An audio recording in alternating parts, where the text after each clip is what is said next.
සැඟවී සිටින පොලිස්පති දේශබන්දු තෙන්නකෝන්ගේ වත්කම් තහනම් කරන ලෙස අධිකරණයෙන් ඉල්ලා සිටීමට අවශ්‍ය පියවර ගන්නා ලෙස ජන අරගල පුරවැසියෝ සංවිධානය අපරාධ පරීක්ෂණ දෙපාර්තමේන්තුවෙන් ඉල්ලා සිටී.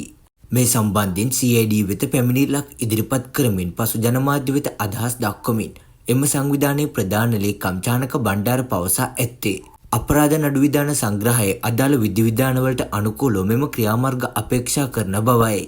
මේ සම්බන්ධයෙන් මාතර මහේස්ත්‍රාත් අධිකරණය විසින් පෙබ්‍රවාරි මාස 27 වන දින අත්අඩංගුවට ගැනීමේ වරෙන්තුවක් නිකුත් කර දින 20කට වැඩි කාලයක් ගත වී ඇති බව සඳහන් කරමින් CID වෙත ඉදිරිපත් කරන ලද මෙම ලිපියේ සඳහන් වෙයි.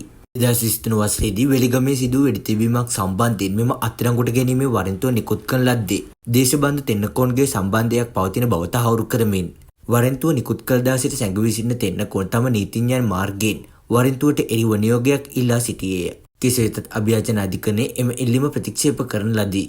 එනට දේශබන්දු තෙන්නකෝන් පොලිස්පති කාර්යාලයෙන් රාජකාරී සහ කාර්යයන් ඉටු කිරීමෙන් తాවකාලිකව අත්හිටුවා ඇති අතර එතැන් සිට වැඩ බලන පොලිස්පතිවරයෙකු පත් කර තිබේ.